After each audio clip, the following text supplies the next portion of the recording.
Hello student, আজকে আমরা class 10-এর জন্য একটা প্র্যাকটিস সেট এনেছি। ক্লাস 10-এর সেকেন্ড সামেটিভ প্রায় আগত। আশা করি তোমাদের সমস্ত সিলেবাসটাই শেষ হয়ে গেছে অঙ্কের। তা এবার সিলেবাস শেষ হওয়ার পর যেটা করতে হবে সেটা হচ্ছে প্র্যাকটিস। প্র্যাকটিস যে যত করবে, প্র্যাকটিস যে যত করবে সে তত এগিয়ে যাবে। আজকে আমরা প্রশ্ন বিচিত্রার কিছু সেট প্র্যাকটিস করব। প্রথমে আমরা এমসিকিউ দিয়ে শুরু করব। এমসিকিউ শুধুমাত্র কিন্তু করলেই হবে না, আমাদের সময়ের মধ্যে এমসিকিউ করা শিখতে হবে। তার জন্য কিছু শর্ট ট্রিক্স এবং কিছু প্র্যাকটিস, যাতে তোমরা চটজলদি সেই উত্তরটা করতে পারো। দেখো, এমসিকিউতে তোমাদের প্রসেসিং দেখে না, শুধুমাত্র রাইট অ্যান্সারটাই দেখে। সঠিক উত্তরে তুমি যদি টিক মারতে পারো তাহলেই তুমি ফুল মার্কস পাবে। কিন্তু টিক মারতে গেলে আমাদের সঠিক উত্তরটা নির্ণয় করার জন্য কিছু শর্ট ট্রিক্স এবং কিছু চটজলদি যোগ বিয়োগ গুণভাগ এগুলো শিখে নিতে হবে। তাহলে আমরা খুব তাড়াতাড়ি আমরা সেটাকে সলভ করতে পারবো। দেখো, তোমাদেরকে আমি কিছু ট্রিক্স শেখাবো এবং কিছু প্র্যাকটিসও করাবো, যাতে চটজলদি তোমরা সেই উত্তরগুলো করতে পারো। তা সেটটা আমি এনেছি প্রশ্নবিচিত্রা, রায়মার্টিনের প্রশ্নবিচিত্রা 2026-27 যেটা আছে। সেখানে দেখো, সেকেন্ড সামেটিভের 1 নম্বর যে পেজটা আছে, 130 নম্বর পেজ। 130 নম্বর পেজ তোমরা খুললে দেখতে পাবে 1 নম্বর যে স্কুলের কোশ্চেন পেপার সেটটা আছে সেটা আমি এখানে আজকে প্র্যাকটিস করাচ্ছি। দেখো, 1 নম্বরে কি বলছে, একের দাগের একের অঙ্কটা কি বলছে। একের দাগের একের অঙ্কটা বলছে, পল্লবী 500 টাকা 9 মাসের জন্য এবং রাজিয়া 600 টাকা 5 মাসের জন্য একটি ব্যবসায় নিয়োজিত করলে লভ্যাংশ তাদের মধ্যে বণ্টিত হবে যে অনুপাতে, তা হলো 4টে অপশান আছে। তো এটা আমাদের অংশীদারি কারবার থেকে দিয়েছে, মিশ্র অংশীদারি কারবার। তা পল্লবী 500 টাকা 9 মাসের জন্য দিচ্ছে, তাহলে পল্লবীর আমরা মূলধনটা বের করে নিতে পারি। তা পল্লবীর মোট মূলধন কত হচ্ছে, 500 টাকা 9 মাসের জন্য। তাহলে 500 গুণ 9, তাহলে 4500 টাকা। আর রাজিয়ার 600 টাকা 5 মাসের জন্য, তাহলে রাজিয়ার মোট মূলধন হচ্ছে 600 টাকা 5 মাস, 600 × 5 সমান 3000 টাকা। তাহলে আমি এদের মূলধনের অনুপাত করব। তাহলে পল্লবী ইজ টু রাজিয়া সমান 4500 ইজ টু 3000। তাহলে কত হচ্ছে, 0 0 দুটো কাটলে 2 45 ইজ টু 30। 15 দিয়ে যদি কাটি, 15 3 45, 15 2 30, 3 ইজ টু 2। এখানের অপশান হচ্ছে এ, 3 ইজ টু 2, এটা রাইট অ্যান্সার। এবার তোমরা যদি এটাকে শর্টে করতে যাও, শর্টে করব কিভাবে না, মোট মূলধন 4500 আর 3000, 4500 × 3000 কত হবে, আমরা অনুপাতে করলে 3 ইজ টু 2 এসে যাবে। ঠিক আছে। নাম্বার 2 দেখো, নাম্বার 2 কী বলছে। নাম্বার 2 বলছে x² - 6x + 2 সমীকরণের বীজদ্বয়ের সমষ্টি।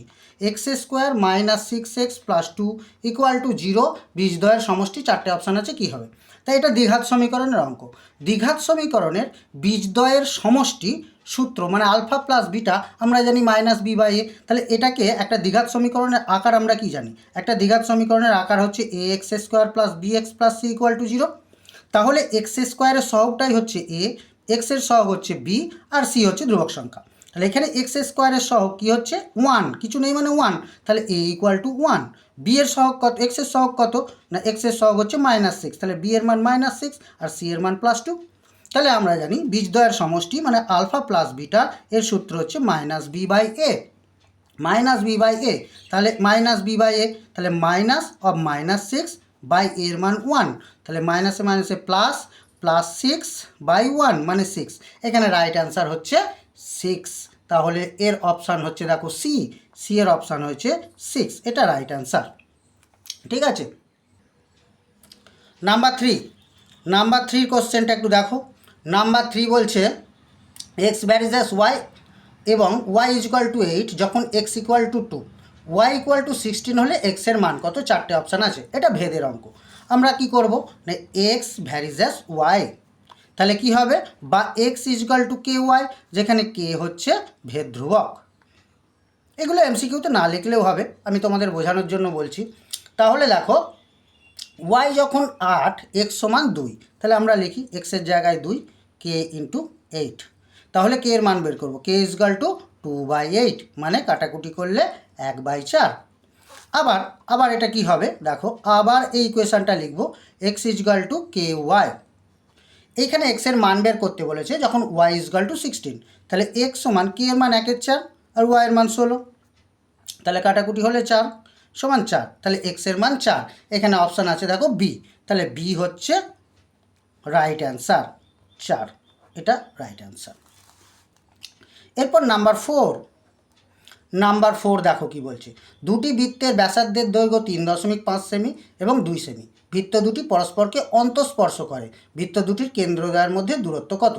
অন্তঃস্পর্শ করেছে, আমি একটু ছবিটা আঁকি। দেখো অন্তঃস্পর্শ মানে এই একটা বৃত্ত আর এই একটা বৃত্ত ভিতরে একটা বিন্দুতে স্পর্শ করেছে, এর ব্যাসার্ধ বলছে 3 সেমি, এইখান থেকে এতটা, আর এইখান থেকে এতটা ছোটোটার ব্যাসার্ধ হচ্ছে 2 সেমি, পুরোটা 3.5 সেমি। এদের কেন্দ্রদ্বয়ের মধ্যে দূরত্ব মানে এইটুকু জায়গাটা আমাকে জানতে চেয়েছে, ঠিক আছে।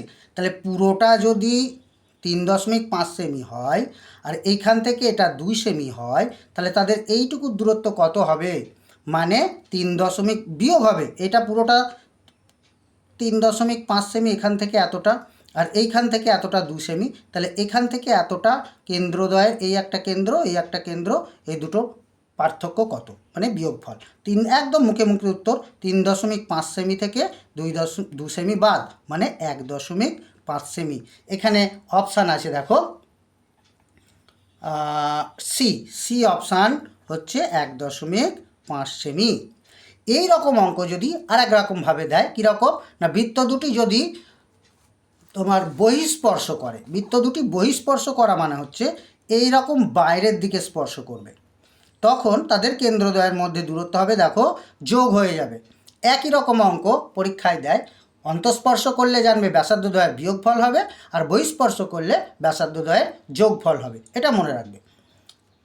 নেক্সট কোশ্চেন 5 কি বলছে দেখো, বলছে পাশে একটা চিত্র দেওয়া আছে, চিত্রটাতে ডিই সমান্তরাল বলে দিয়েছে বিসি, এক্স এর মান কত? একটা চিত্র দেওয়া আছে, তাহলে চিত্রটা আমাকে ভালো করে আগে আঁকতে হবে। দেখো চিত্রটা আমি এঁকে নিই বইয়েতে যেটা দেওয়া আছে, নাহলে বুঝতে পারবে না।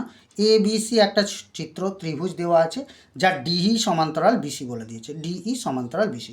এখানে মান বলে দিয়েছে, এডির মান x+3, বিডির মান 3x+19, আচ্ছা এইর মান এক্স, আর এটা ইসির মান হচ্ছে 3x+4।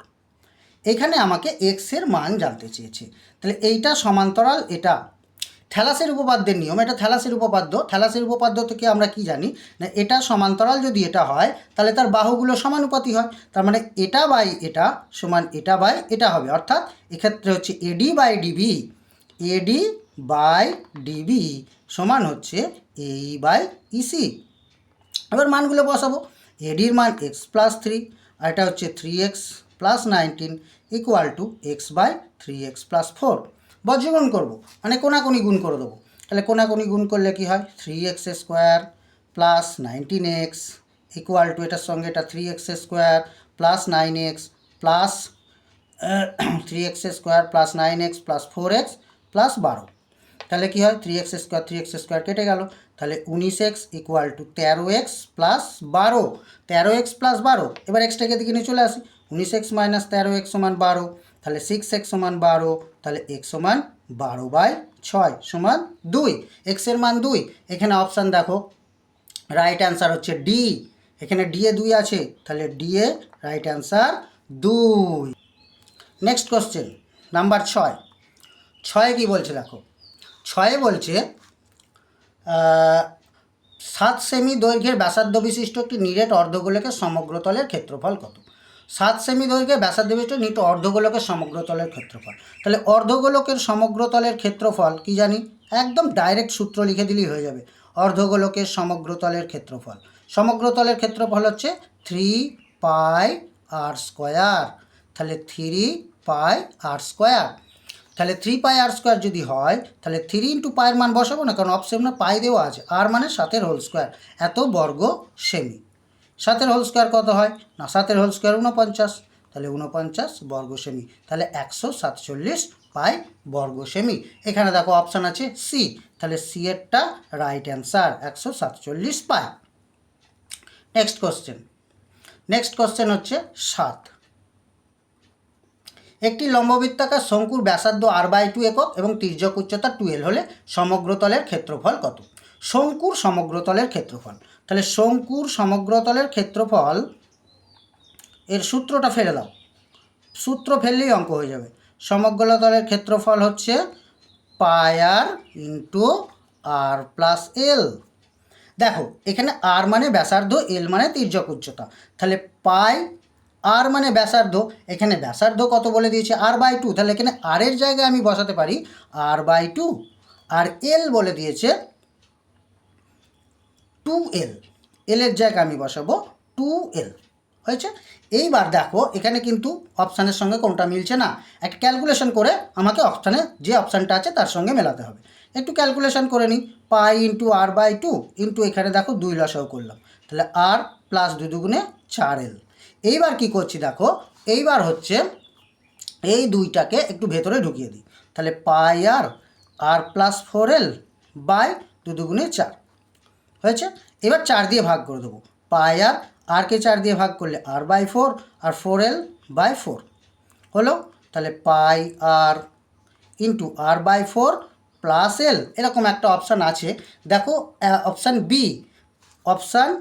বি পাই আর ইন্টু এল প্লাস r/4, এটা রাইট অ্যান্সার। তাহলে আমাদের এমসিকিউ শেষ হয়ে গেল, শেষ হয়ে গেল। এরপর বড় কোশ্চেন, নেক্সট দিন তোমাদের আমি বড় কোশ্চেন করাবো, ঠিক আছে, এই পেজেরই বাকি বড় কোশ্চেনগুলো করাবো।